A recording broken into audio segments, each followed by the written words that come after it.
Okay, shall we go to chapter 2, Muchalinda Vaga. Muchalinda is the Muchalinda tree. We are happy to say we have a Muchalinda tree in front there. 2.1, Muchalinda Sutta. Thus have I heard. At one time the Lord was staying at Uruvela beside the river Naranjara at the foot of the Muchalinda tree, having just realized full enlightenment. At that time the Lord sat cross-legged for 7 days, experiencing the bliss of liberation. Now it happened that there occurred out of season a great rainstorm, and for 7 days there were rain clouds, cold winds and unsettled weather. Then Muchalinda, the Naga king, left his dwelling place, and having encircled the Lord's body 7 times with his coils, he stood with his great hood spread over the Lord's head, thinking to protect the Lord from cold and heat, from gadflies, mosquitoes, wind, sun, and the touch of creeping things. At the end of those 7 days, the Lord emerged from that concentration. Then Muchalinda, the Naga king, seeing that the sky had cleared and the rain clouds had gone, removed his coils from the Lord's body. Changing his own appearance and assuming the appearance of a youth, he stood in front of the Lord with his hands folded together, venerating him. Then on realizing its significance, the Lord uttered on that occasion this inspired utterance. Blissful is detachment for one who is content, for one who has learned Dhamma and who sees. Blissful is non-affliction in the world, restraint towards living creatures. Blissful is passionlessness in the world, the overcoming of sensual desires, but the abolition of the conceit, I am. That is truly the supreme bliss. So when the I is eliminated, the Buddha says, this is bliss supreme. 2.2, Raja Sutta. Thus have I heard. At one time the Lord was staying near Savatthi in the Jeta wood at Anathapindika's monastery. On that occasion, after the meal, on returning from collecting alms food, a number of monks had gathered together in the assembly hall, when this topic of conversation arose. Which of these 2 kings, friend, has greater wealth, greater possessions, greater treasury, greater territory, conveyances, army, prosperity and power? Senior Bimbisara, the king of Magadha, or Pasenadi, the king of Kosala? And this conversation of those monks continued without coming to an end. Then the Lord, emerging from seclusion in the evening, went to the assembly hall and sat down on the seat prepared for him. Sitting there, the Lord asked the monks, "What were you talking about just now, monks, while gathered here together? What was the topic of discussion that you had left unfinished?" And they said, "After the meal, revered sir, this topic of conversation arose. Which of these 2 kings has the greater wealth? Senior, etc., etc. Senior Bimbisara, the king of Magadha, or Pasenadi, the king of Kosala?" This, revered sir, was our discussion that was left unfinished when the Lord arrived. Stop here for a moment. So you see, after the meal in the morning until the evening, they were discussing this hot topic. And the Buddha said, "It is not right, monks, that you, sons of good family, who have gone forth out of faith from home to the homeless state, should talk on such a topic. When you have gathered together, monks, you should do one of 2 things, either engage in talk on Dhamma or maintain noble silence." Then on realizing its significance, the Lord uttered on that occasion this inspired utterance. Whatever bliss in the world is found in sensual pleasures, and whatever there is of heavenly bliss, these are not worth a 16th part of the bliss of cravings destruction. But worldly people, we only know sensual pleasures, so we don't know the bliss of cravings destruction. That's why worldly people always like to engage in sensual pleasures. 2.3, Danda Sutta. Danda referring here to the stick. Thus have I heard. At one time the Lord was staying near Savatthi in the Jeta wood at Anathapindika's monastery. On that occasion, between Savatthi and the Jeta wood, a number of boys were hitting a snake with a stick. Now the Lord, having put on his robe in the forenoon and taken his bowl and outer robe, was going to Savatthi to collect alms food, when he saw those boys between Savatthi and the Jeta wood hitting a snake with a stick. Then on realizing its significance, the Lord uttered on that occasion this inspired utterance. Who harms with a stick beings desiring happiness? Though he himself seeks happiness, he does not obtain it after death. Who harms not with a stick beings desiring happiness, while he himself seeks happiness, he obtains it after death. So what we do to others, we get back in return. We give suffering, we get back suffering. 2.4, Sakkara Sutta, respected. Thus have I heard. At one time the Lord was staying near Savatthi in the Jeta wood at Anathapindika's monastery.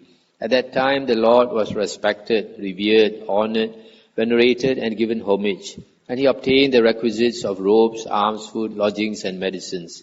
And the Sangha of monks was also respected. But the wanderers of other sects were not respected, revered, honored, venerated, and given homage, and they did not obtain the requisites of robes, alms, food, lodgings, and medicines. Then those wanderers of other sects, unable to tolerate the respect shown to the Lord and the Sangha of monks, on seeing monks in the village and in the forest, reviled, abused, provoked, and annoyed them with insults and harsh words. Then a number of monks approached the Lord, prostrated themselves and sat down to one side. Sitting there, those monks said to the Lord, "At present, revered Sir, the Lord is respected, etc., and the Sangha of monks is also respected. But the wanderers of other sects are not respected, etc. And now, revered Sir, those wanderers, unable to tolerate the respect shown towards the Lord, on seeing monks, provoke and annoy them with insults and harsh words." Then on realizing its significance, the Lord uttered on that occasion this inspired utterance. When affected by pleasure and pain in the village and forest, one should not ascribe them to oneself or another. Contacts affect one dependent on clinging. How can contacts affect one without clinging? So contacts are always there, but if we have no clinging or grasping, then it won't affect us. Just like you hear unpleasant words, if you are disturbed by them, then you have to blame yourself because you let them disturb you. But if you just ignore them, then they don't affect you. Buddha said, wise words we should listen and keep in our mind. But if people scold you and say silly things, just let it go in one ear and go out the other. Rubbish, don't keep. 2.5, Upasaka Sutta. Upasaka is a layman. Thus have I heard. At one time the Lord was staying near Savatthi in the Jeta wood at Anathapindika's monastery. On that occasion, a certain lay follower from Ichanangala had arrived at Savatthi on some business or other. Then when that business in Savatthi had been completed, the lay follower approached the Lord, prostrated himself and sat down to one side. As he was sitting there, the Lord said to that lay follower, "At last, lay follower, you have found an opportunity to come here." And he said, "For a long time, revered Sir, I have wanted to come and see the Lord. But being involved with various affairs of business that had to be done, I was just not able to come personally and see the Lord." Then on realizing its significance, the Lord uttered on that occasion this inspired utterance. Blissful indeed is it to own nothing. When one is learned and has mastered the Dhamma, see how people who own things are afflicted, for people are strongly bound to people. So this man, he's a follower of the Buddha, and he wanted to see the Buddha, but he had so much commitments, so busy, not able to come. Finally, he came. It reminds me of our Brother Gore's friend. And Brother Gore said he wanted to come here to become a Samanera. He invited his friend to come.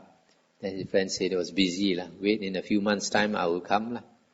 And then 1 or 2 days ago, he heard the news that his friend suddenly passed away. Heart attack. Never expect. So a few months or so, cannot wait. Time waits for no man.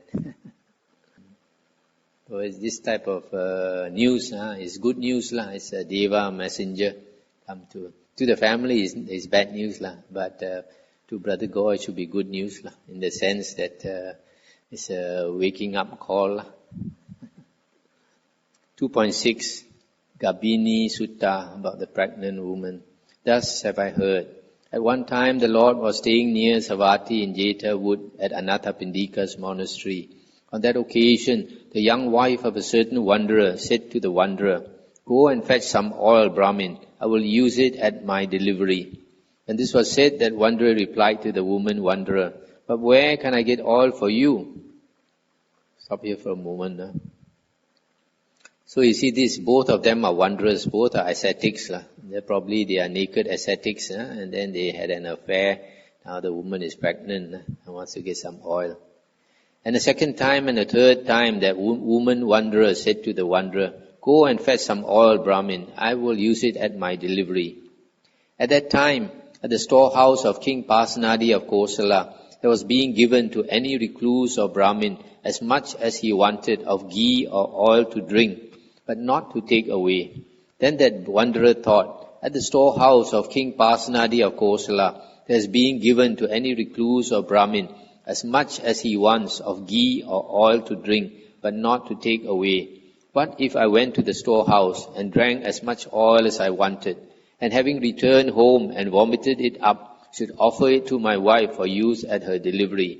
So that wanderer, stop here for a moment. So this wanderer, he got no money to buy any oil for the wife. So he thought the only way to get it is to get it from the king's storehouse, and then later come back and vomit it out. So that wanderer went to the storehouse of King Pasenadi of Kosala, and having drunk as much oil as he wanted, he returned home, but was able neither to bring it up or to make it pass through him. Experiencing feelings that were acute, painful, sharp, and severe, he rolled about in agony. Now the Lord, having put on his robe in the forenoon and taken his bowl and outer robe, was going to Savatthi to collect alms food. And the Lord saw that wanderer rolling about in agony. Then, on realizing its significance, the Lord uttered on that occasion this inspired utterance: "They are happy indeed who own nothing at all. Those with highest knowledge own nothing at all. See how people who own things are afflicted, for people are strongly bound to people." So see, this is the second sutta to say people are bound to people. Those that we love are strong bonds. The Buddha said, even iron chains are not strong. Even iron chains, you can break them, you can destroy them. But bonds to the family, ties to the family are so strong, very hard to break. Laser beam also cannot break. 2.7 Eka Putta Sutta. Eka is one, Putta is son. Thus have I heard. At one time the Lord was staying near Savatthi in the Jeta wood at Anathapindika's monastery. At that time the dearly beloved only son of a certain lay follower had died. Then a number of lay followers with wet clothes and hair approached the Lord in the middle of the day, prostrated themselves and sat down to one side. As they were sitting there, the Lord said to those lay followers, "Why have you come here in the middle of the day, lay followers with wet clothes and hair?" When this was said, that lay follower replied to the Lord, "My dearly beloved only son, revered sir, has died. That is why we have come here in the middle of the day with wet clothes and hair." So this, stop here for a moment. So this Indian tradition, when they mourn the death of somebody, then they put water on their clothes and their hair. Then on realizing its significance, the Lord uttered on that occasion this inspired utterance: "Devas and most men are truly fettered by what they hold as dear and pleasant.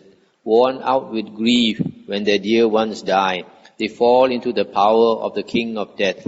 But those who are heedful day and night, who abandon whatever is dear, the bait of death so hard to overcome, they dig up the root of grief." So you see, what we love, we want to cling to. But life is such, actually we own nothing. A lot of people, when you have a family, when we have property and all that, you're very happy, you think you own this and you own that. Actually we own nothing. We came to this world empty-handed, and we will go empty-handed. So we have to realize this.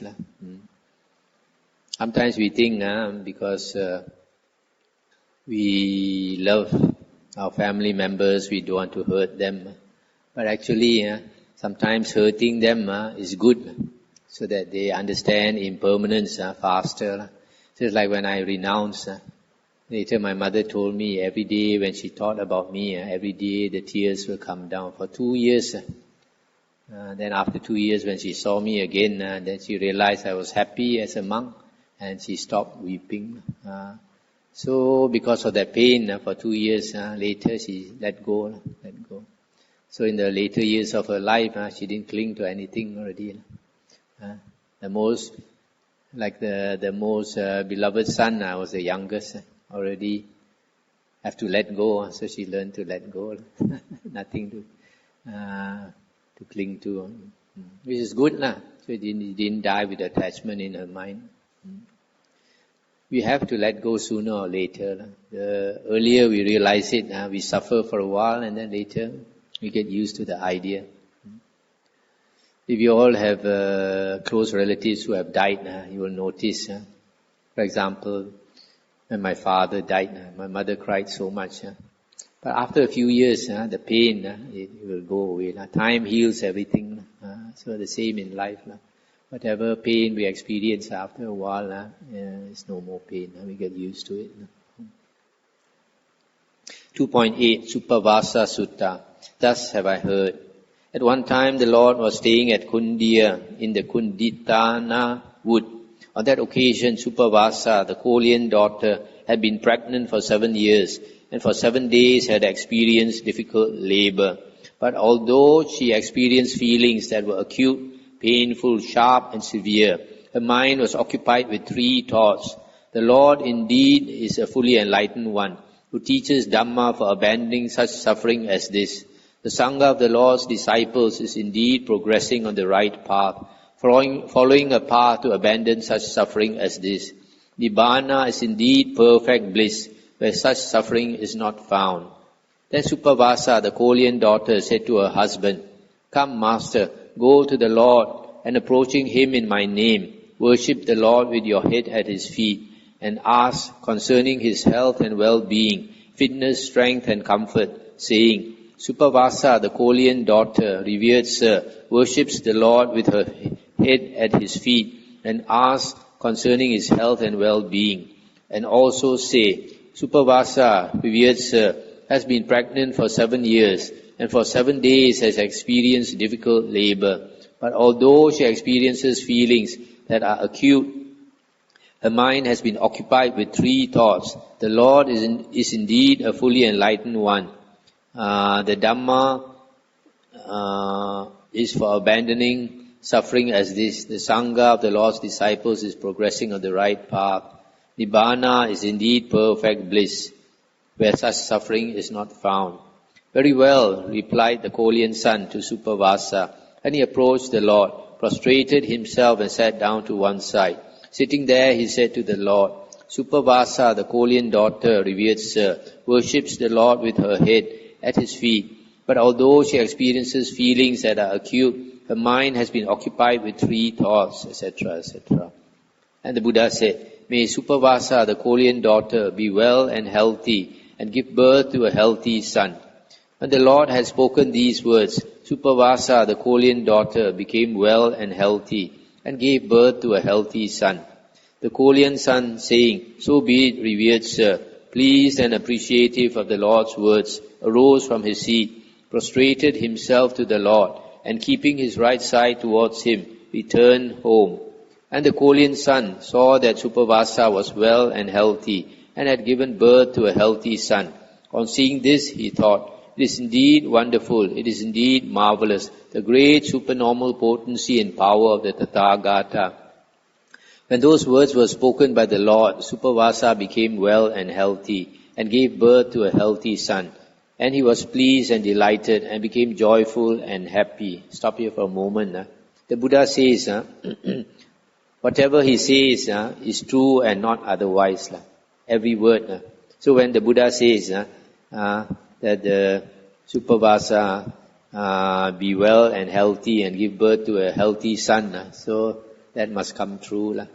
Then Supavasa said to her husband, "Come, master, go to the Lord, and approaching him in my name, worship the Lord with your head at his feet, and say, Supavasa, the Kolian daughter, revered sir, worships the Lord with her head at his feet, and also say, Supavasa, revered sir, was pregnant for 7 years and for 7 days experienced difficult labor.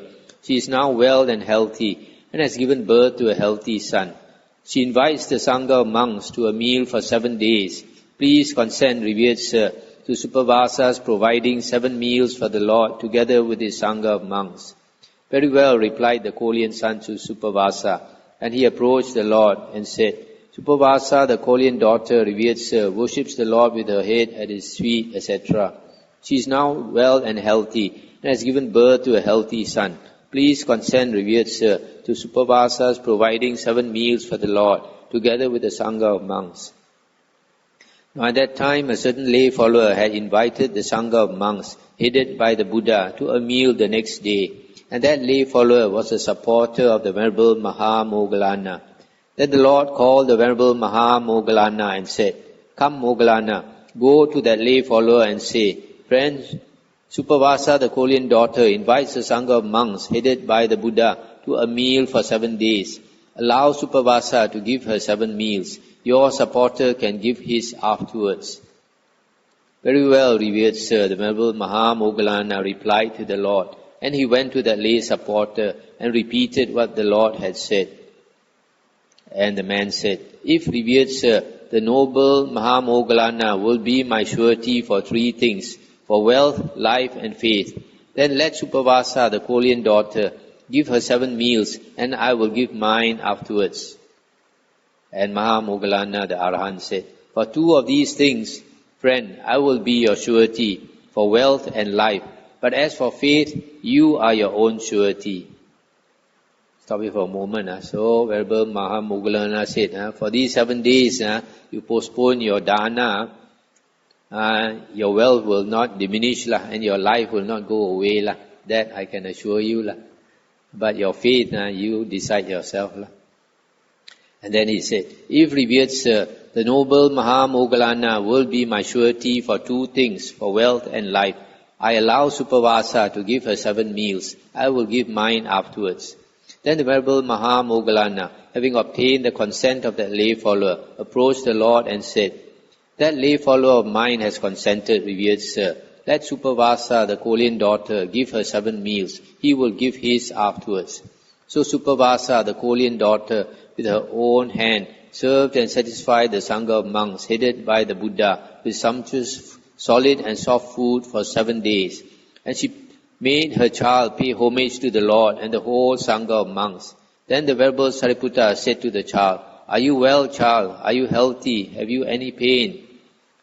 And he replied, "How, revered Sariputta, can I be well? How can I be healthy? I have spent 7 years in a cauldron of blood." Then Supavasa, reflecting, "My son is conversing with the general of the Dhamma," was pleased and delighted, and became joyful and happy. Then the Lord said to Supavasa, "Do you wish you could have another such son?" And she said, "I wish, Lord, I could have 7 more such sons." Then, on realizing its significance, the Lord uttered on that occasion this inspired utterance: "Discomfort in the guise of pleasure, the unloved in the guise of love, suffering in the guise of bliss, overpower the heedless one." So you see this Supavasa, she suffered for 7 years carrying the baby, and then 7 days of great pain, laboring. And after the son was born, she forgot all that. Women like to have a lot of children. But this sutta is a bit unusual in the sense that it says that this woman was pregnant for 7 years. And also this last part, where the son, so young, can talk to the Sariputta. I don't know how come it's like that. But this sutta is not found in other places. Don't know whether it was a later addition or what. This sutta, I don't remember. Okay, 2.9, Visakha Sutta. Thus have I heard. At one time, the Lord was staying near Savatthi in the eastern park at Migara's mother's mansion. Stop here for a moment. Migara's mother is Visakha. Migara is the father-in-law.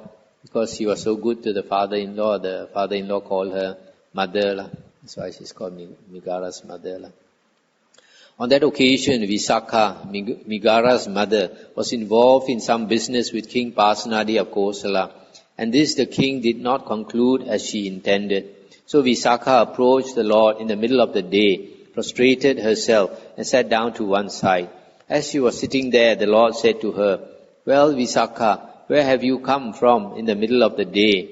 And she said, "I was involved in some business, revered sir, with King Pasenadi of Kosala, and this the king did not conclude as I had intended." Then on realizing its significance, the Lord uttered on that occasion this inspired utterance: "All subjection to another is painful. All sovereignty is bliss. Partners share in affliction. Bonds indeed are difficult to overcome." So this king made some decision that Visakha was not happy with. That's why he said did not conclude as she wanted. 2.10 Badiya Sutta. Thus have I heard. At one time the Lord was staying at Anupiya in the mango orchard. At that time the Venerable Badiya, Kaligoda's son, was going into the forest to the foot of a tree or to an empty place, constantly uttered, "Ah, what bliss! Ah, what bliss!"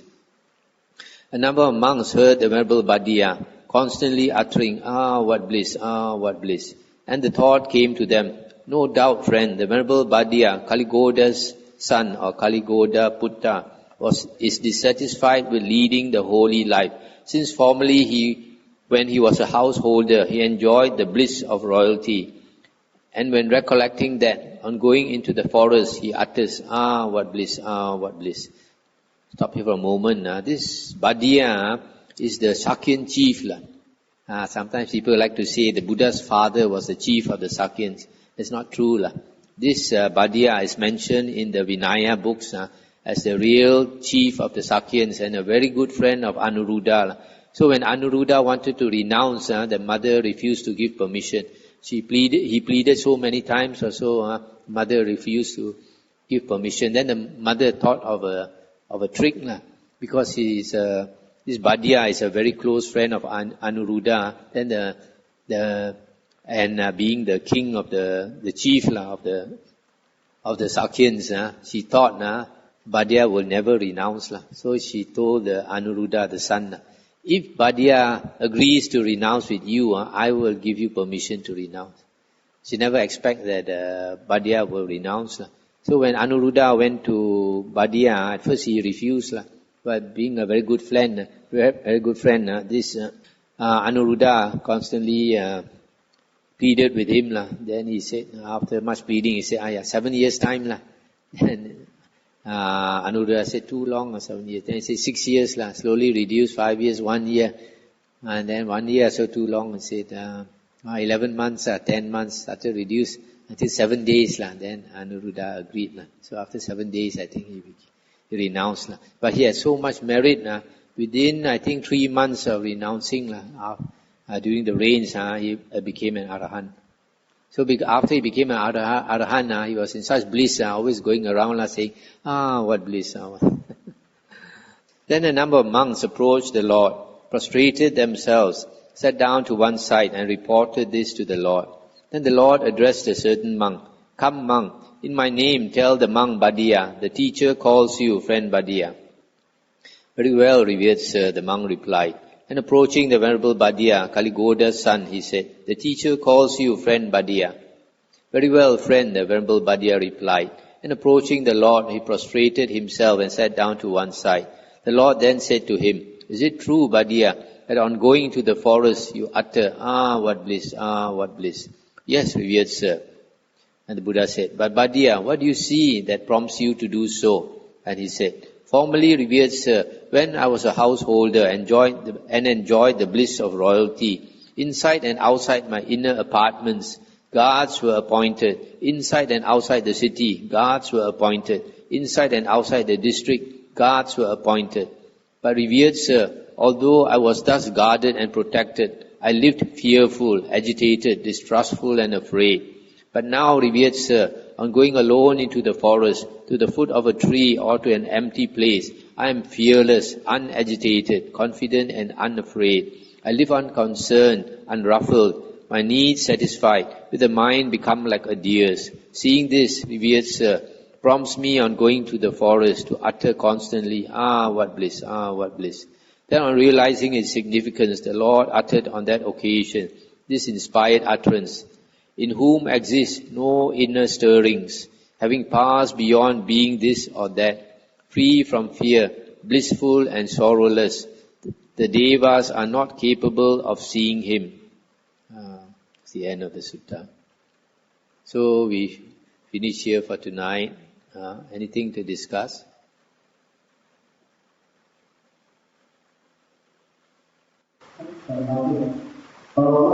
Those that the Devas are not capable of seeing Him, what will it be? This last part. Normally it's like after the Arahant attains Parinibbana, after the body has died, then the Devas cannot see him anymore. But while he's alive, they can see his body. Maybe it refers to not seeing his self anymore, he has no more self.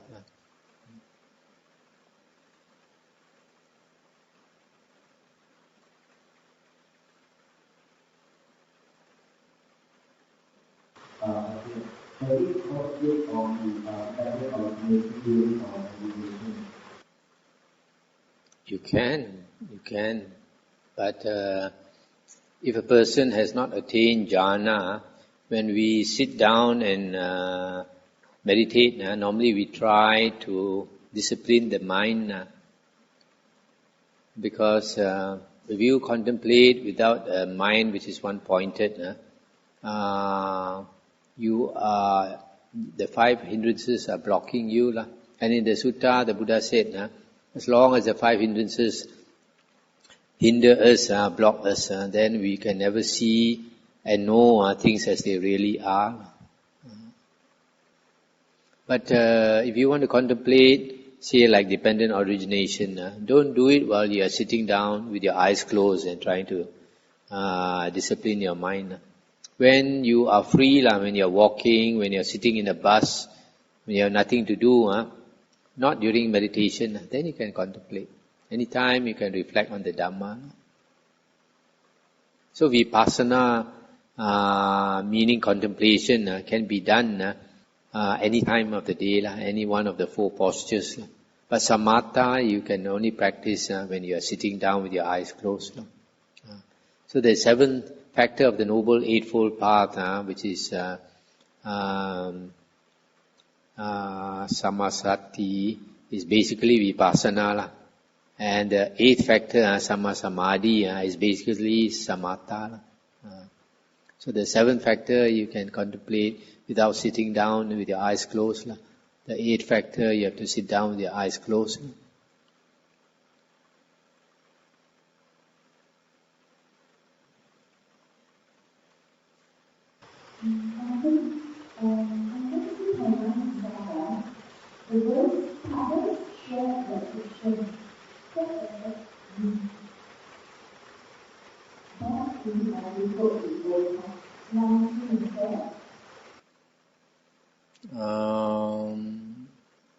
Not exactly sure what it means, but it could be partners. Like here, it's like the boss and the subject, so they are partners in a certain sense, or even partners in a family. Then there's always conflict, so there is affliction. You can interpret in a few ways.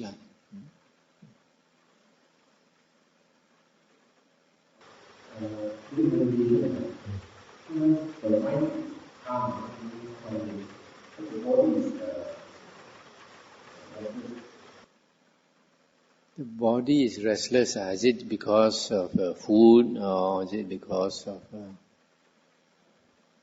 Why is the body restless? Maybe the more you sit, then it will slowly come down. Normally it's the mind that is restless, the body is not restless.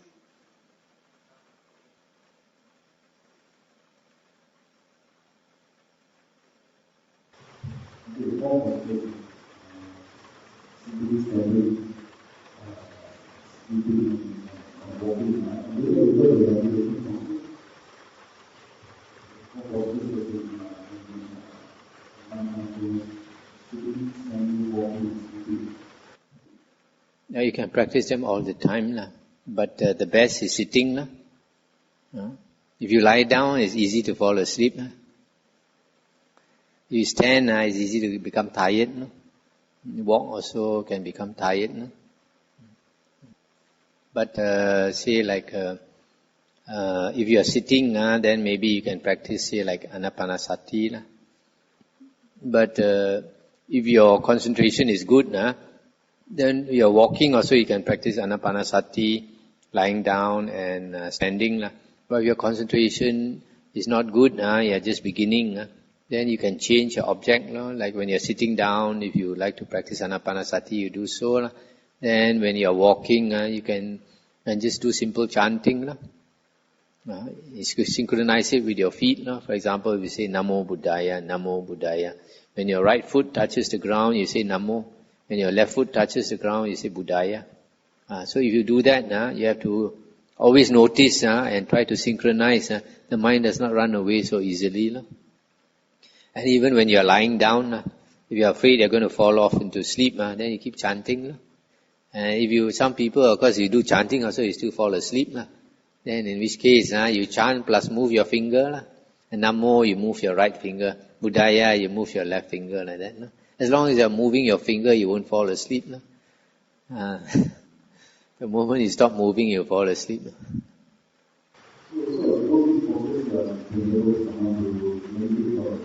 Yeah, if you can practice, provided you have the strength of mind and the determination. A lot of people, for a lot of people, you don't seem to have the urgency. You think you still got many years to go.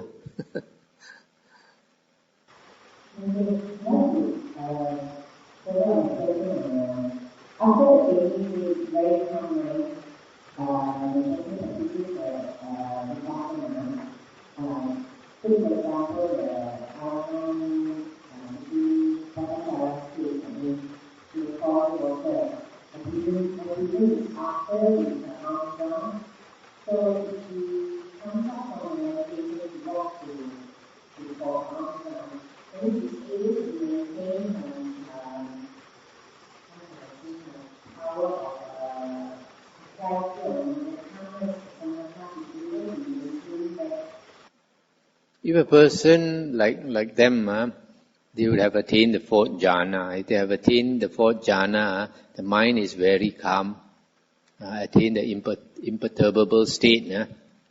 And also, there is a sentence in the sutta that says that this satipatthana is a characteristic of samadhi. Something like that.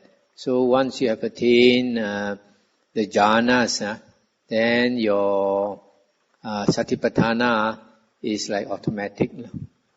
Your mindfulness is because your mind is very clear, and you have mindfulness most of the time.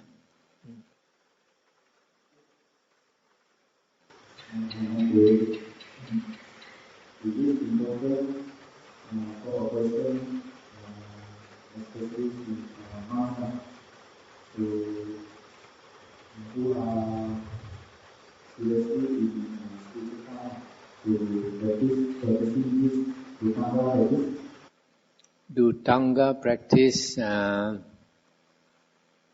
It depends on which Tanga practice, and whether the monk is ready for it. Generally, when a monk is new, say like the first 5 years, probably is not good, not advisable to practice the Dhutanga, because you have to, the foundation, you have to build up the foundation first. Foundation is to learn the suttas and the Vinaya well, every day to study the suttas and the Vinaya.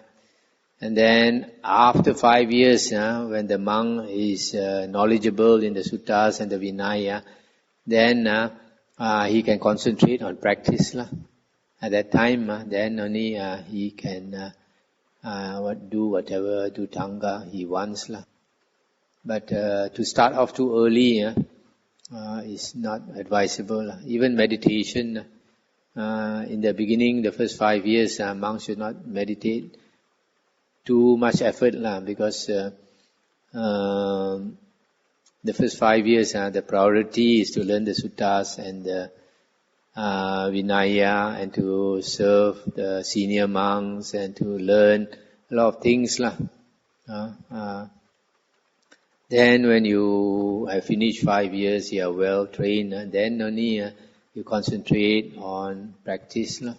Should not be too early, because as I mentioned the other day, like a Kung Fu pupil, those in the Shaolin monastery, first 1 year he does nothing but the horse stance, Mapo, Chak Mapo.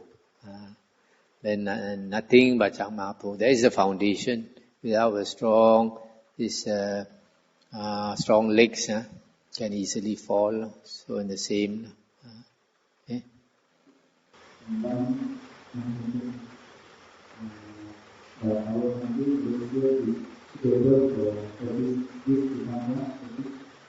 Malaysia can, because the Dhutanga practices in the Theravada, they're supposed to be 13, and there are things like only begging for your food, eating 1 meal a day, but also you must see, as I mentioned, when you have finished 5 years of training, then certain of these things you can do. But also, if you, some of these things is suitable if you live alone. But for example, if you stay in a monastery like this, there is physical work to be done. For example, our water comes from the hill. So if anything wrong with the water, you have to go up. So if you practice certain things like eating 1 meal a day, then you won't be able to do physical work in the monastery. Before I came here, for more than 10 years, I was eating 1 meal a day. After I came here, I found that a lot of physical work to do, especially in the beginning. In the beginning, when there's a lot of work to do, very few people want to come. Even our Richard came here at that time very strong. After doing some work, he got so frightened, such heavy work, he didn't come back for a few years. Later only, he came back. Other people also like that. There were 2 brothers from Alusta, very eager, came here. They stayed 2 or 3 days. After that, never come back again, because they complained to other people, the work so heavy here. So in the beginning, the work was very heavy. But now, there's much less work. But still, things like going up the hill. Last time in the beginning, our water source, after we clean it today, tomorrow, the water doesn't come. And we have to go up again. Every few days we go up again. So very strenuous. If you take 1 meal a day, you cannot stand. So you might have to use your wisdom. Don't be too eager to practice these 2 tangas. You have to know the priority now in the monastery is to, as a young monk, is to serve the senior monk, to do our duties. That is the priority. Later, when a monk lives alone, he can do whatever he likes. When we stay together, I must realize our duties.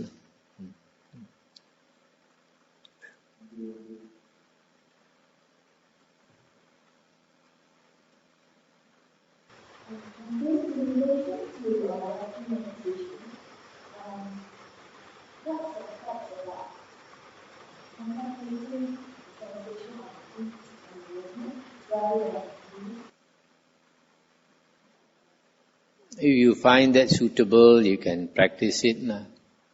But in the suttas, the Buddha never mentioned this. In the suttas, if a monk practices anapanasati when sitting down, the Buddha's monks, they practice very hard. And they try to maintain their mindfulness 24 hours a day. And they keep to the same object. If they are contemplating the breath, then they keep to the same object. If they are doing chanting on the 32 parts of the body, then they keep to the same object. But for lay people, you don't have much time to practice, and you can't build up much concentration. So you can change your object. And the easier one, when you are walking, is to do chanting, as I mentioned just now.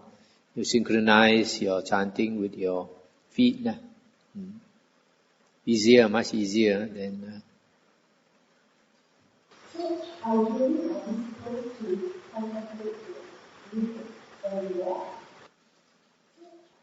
No, I said that is for monks.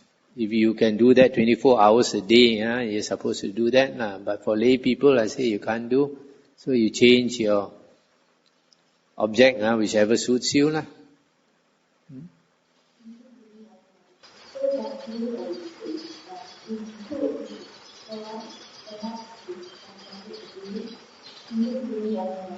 Yes, yes.